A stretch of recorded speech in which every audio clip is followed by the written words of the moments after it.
Oh, thanks, Nicole. Thanks, Stan, for the opportunity to read some of my work for this year's Fall Virtual 2020 edition of the Bridgewater International Poetry Festival.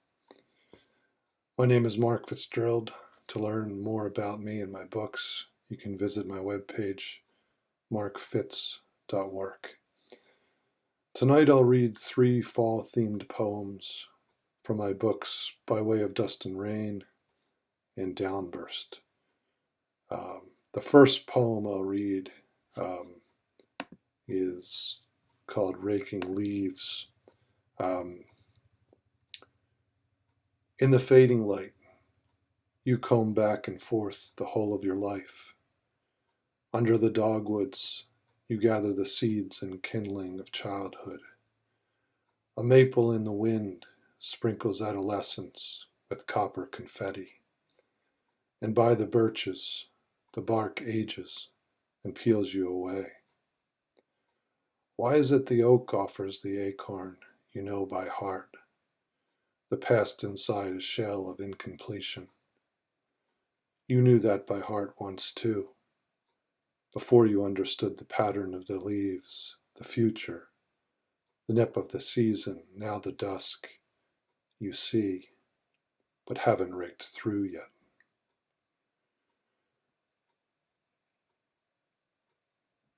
Nocturne with a dash of oblivion.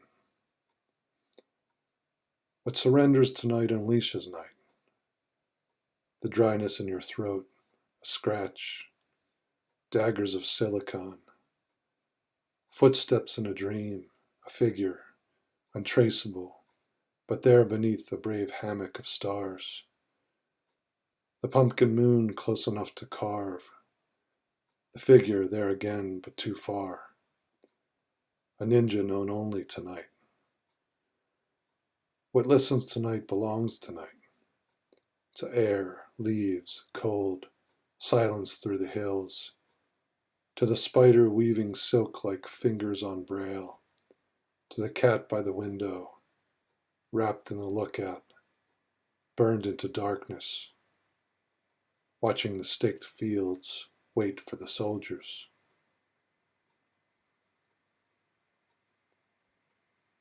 Harvest.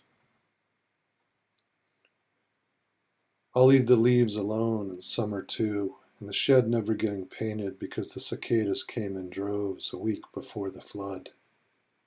At least they found song in falling, keeping the nymphs on schedule to enter soft clay as the cycle morphed on with the centuries. This has little to do with abandoned cars and hard rain, or treacherous power lines dangling in the aftermath.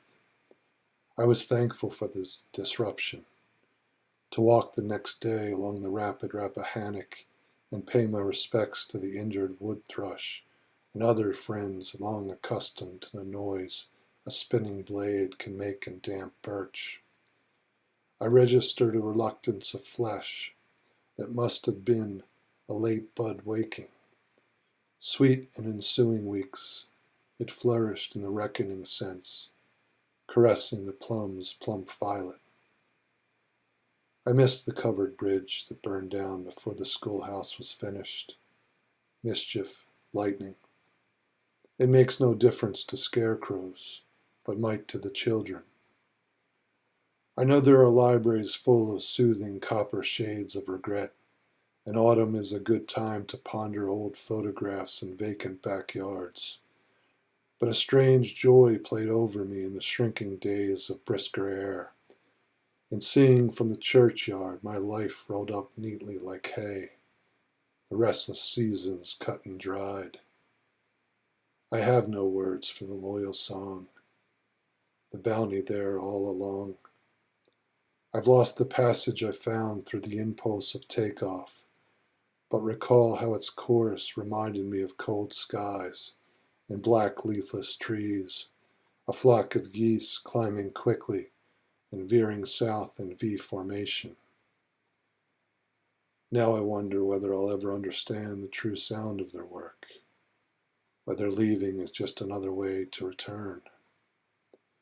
Wings and wind. What is fall in full flight falling, all the honking that leaves and leads to new grasses and splendid grains. Thanks very much.